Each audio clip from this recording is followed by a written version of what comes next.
আসসালামু আলাইকুম প্রিয় দর্শক, অন্য মঞ্চের আলাপচারিতায় আপনাদের সকলকে আমন্ত্রণ জানাচ্ছি। অন্য মঞ্চের আলোচনায় আজ আমাদের অতিথি হিসেবে আছেন। আজকের প্রতিবেদনের শিরোনাম দেখে হয়তো কেউ কেউ ভাবছেন যে শেখ হাসিনার দেশে ফেরা নিয়ে মন গড়া কিছু কাহিনী শোনাতে বসেছি আপনাদের। না, বিষয়টা আদৌ সেরকম নয়।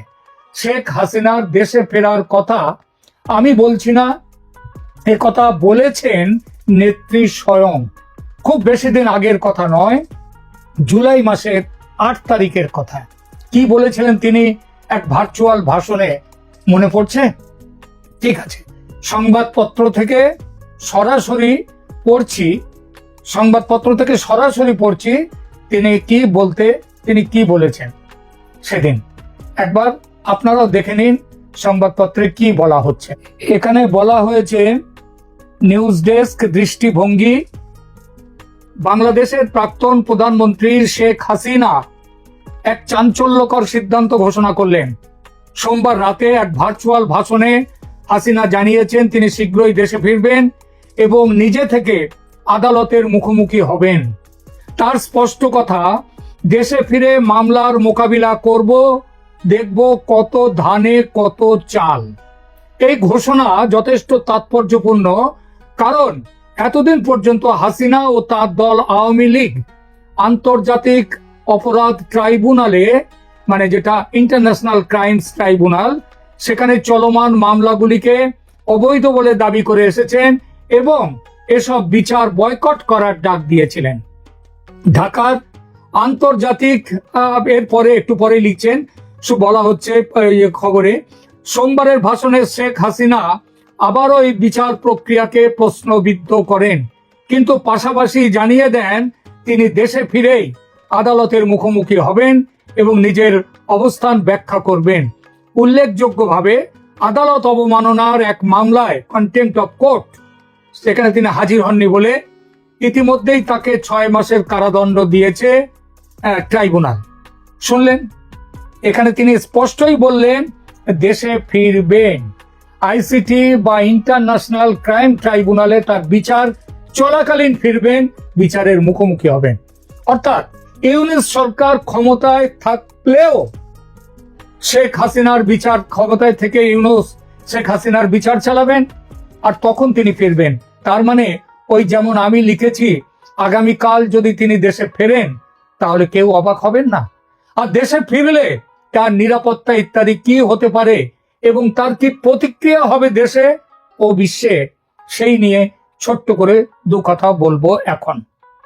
বুঝতেই পারছেন এই বিষয়, অর্থাৎ কি হতে পারে, এই সম্ভাব্যতা নিয়ে আলোচনা করতে গেলে আমাকে যেহেতু সম্ভাব্য, সুতরাং কল্পনার আশ্রয় নিতে হবে। কিন্তু কথা দিচ্ছি, সে কল্পনা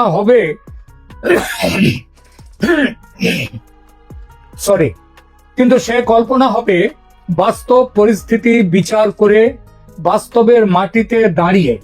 যদি আগামীকাল শেখ হাসিনা বাংলাদেশে প্রত্যাবর্তন করেন, তাহলে তার প্রত্যাবর্তনের রাজনৈতিক, সামাজিক এবং আন্তর্জাতিক প্রভাব বিষয়ে বেশ কিছু সম্ভাব্য দিক রয়েছে। দেশের রাজনীতিতে কি প্রতিক্রিয়া হতে পারে, এটা এ বিষয়ে ভালো ও খারাপ দুটি দিকে আছে। প্রথমে ভালো দিকটা বলি।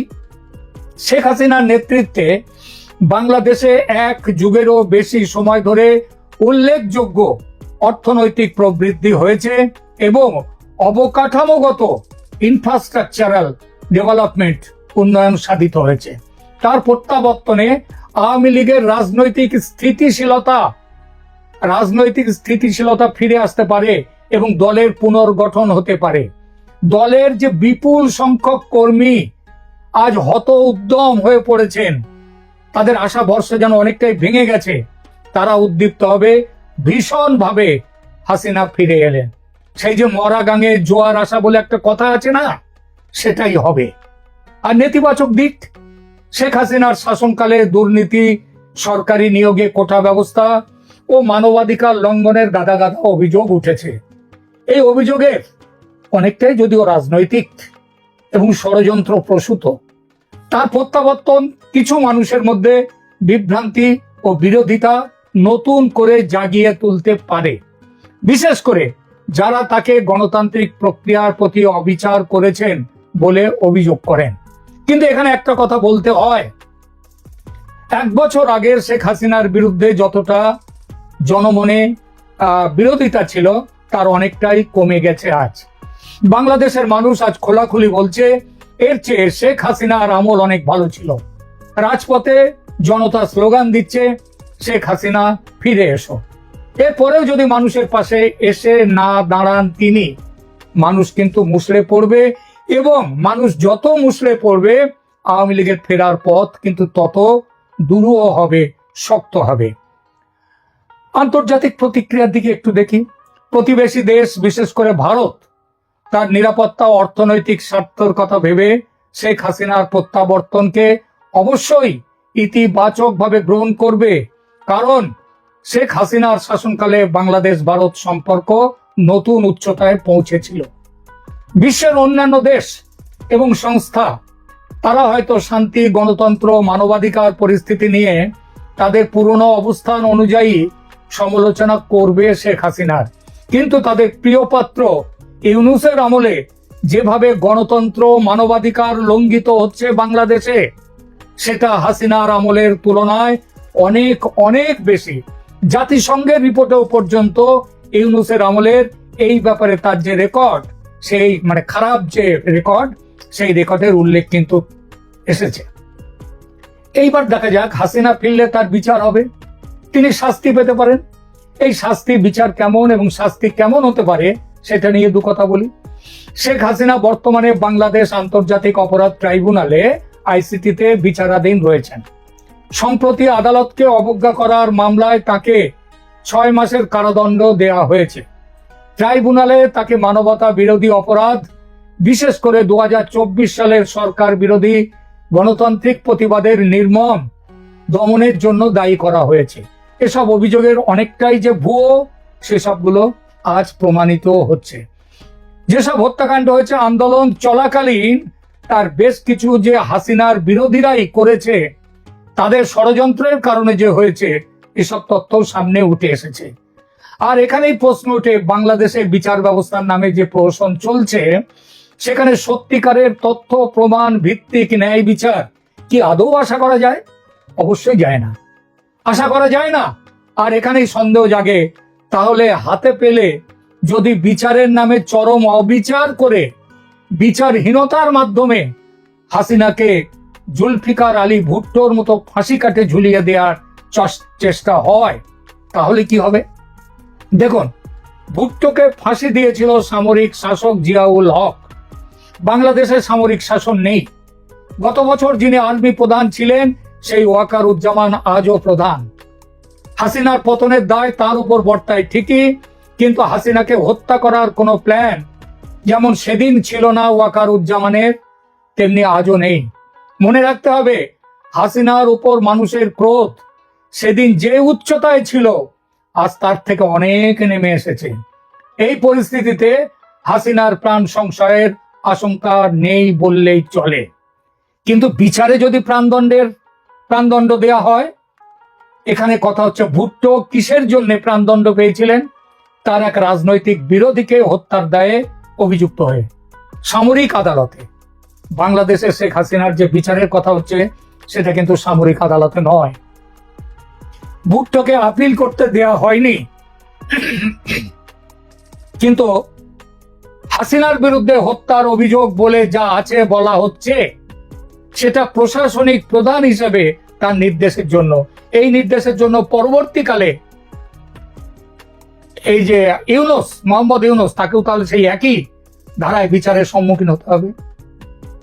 সুতরাং এই যে প্রাণদণ্ডের আশঙ্কা, ফাঁসির আশঙ্কা, এটা একমাত্র গায়ের জ্বালা মেটাতে জামাত তারা যা ভাবছে, সেই ভাবনার প্রতিফলন। আসলে শেখ হাসিনা দেশে ফিরলে তাকে জেলে থাকতে হবে নিশ্চয়ই, কিন্তু তার মৃত্যুদণ্ডের কোনো কিংবা জেলের মধ্যে মেরে ফেলার কোনো সম্ভাবনা নেই, কারণ সেখানকার যে সেনা, সেই সেনা অনেকটাই কিন্তু হাসিনার পক্ষেও রয়েছে কিছুটা হলেও। এই সেনা তার পতনের জন্য দায়ী, কিন্তু তার জীবন বাঁচিয়েছেও কিন্তু এই সেনা, এটা মনে রাখতে হবে। 1 বছর আগে বাঁচিয়েছে, এখন তাকে হাতে পেয়ে মেরে ফেলবে, সেটা সেনা করবে না। তাহলে প্রশ্ন আসছে, শেখ হাসিনার জন্য এই মুহূর্তে সেরা পদক্ষেপ কি? তিনি ভারতে থাকলে রাজনৈতিকভাবে তার ফিরে আসাটা কিন্তু ক্রমেই দূরে সরে যেতে থাকবে। তিনি নিজে যে কথা বলেছেন, দেশে ফিরে বিচার ব্যবস্থার মুখোমুখি হবেন, এটাই তার সেরা পদক্ষেপ হওয়া উচিত। ইন্দিরা গান্ধী জরুরি অবস্থার পর নির্বাচনে হেরে যান ভয়ঙ্করভাবে, তাকে জেলে পাঠানো হয়। দেশের মানুষ যারা ইন্দিরা গান্ধীর চরম বিরোধী হয়েছিল, তারাও ইন্দিরাকে জেলে পাঠানোটা মেনে নিতে পারেনি। ইন্দিরা ফিরতে পেরেছিলেন উইথ ফ্লাইং কালার্স, আরো বিপুল জনসমর্থন নিয়ে। জেল যাত্রার এইটাও সুবিধা, রাজনৈতিক নেতারা জেলে গেলে তাদের যে সাপোর্ট বেস, জনপ্রিয়তা, সেটা বহুগুণ বেড়ে যায়। হাসিনার ক্ষেত্রেও সেটাই হতে বাধ্য। এবার আলোচনায় দেখব কবে তিনি ফিরতে পারেন।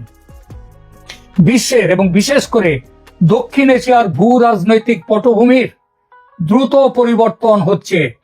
যেসব খবর আসছে, বাংলাদেশ নিয়ে ভারত, চীন ও রাশিয়ার মধ্যে আলোচনা চলছে খুব গুরুত্বের সঙ্গে। আমেরিকার কাঠপুতুল ইউনূসকে সরিয়ে হাসিনাকে ক্ষমতা ফিরিয়ে দেওয়ার পথ ও প্রস্তাব নিয়ে আলোচনা চলছে। সম্প্রতি অজিত ডোভালের মস্কো সফরের সময় হাসিনার সঙ্গে রুশ প্রেসিডেন্ট পুতিনের ফোনে কথা হয়েছে বলে, সামান্য হাই হ্যালো সেটাও হয়েছে বলে কিছু খবর পাওয়া যাচ্ছে। পরবর্তী পর্যায়ে চীনে এ মাসের 31শে আগস্ট থেকে শুরু হচ্ছে চীনের সাংহাই কোঅপারেশন অর্গানাইজেশনের সামিট। সেই সামিটে মোদি, পুতিন, শি জিনপিং তাদের আলোচনা হবে এবং বাংলাদেশ সেই আলোচনার একটা বড় জায়গা। বাংলাদেশে আমেরিকার ঘাঁটি স্থাপনের বিরুদ্ধে, সৈন্য ঘাঁটি স্থাপনের বিরুদ্ধে ভারত, চীন, রাশিয়া।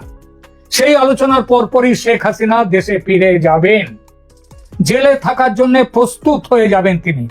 বাংলাদেশের মাটিতে তিনি পা রাখলে সেখানকার রাজনীতিতে ভূমিকম্প হবে, বড়সড় ভূমিকম্প। হাসিনার সঙ্গে ফিরবেন ভারতে থাকা তার দলের নেতারা। ইউনূস সরকার কজনকে জেলে রাখবে? ইউনূস সরকার কজনকে জেলে রাখবে? আওয়ামী লীগ দখল নেবে রাজনীতির, মিলিয়ে নেবেন কথা। সুতরাং শেখ হাসিনা খুব শিগগিরই দেশে ফিরছেন। এখনকার মতো এখানেই রাখছি, ভালো থাকবেন।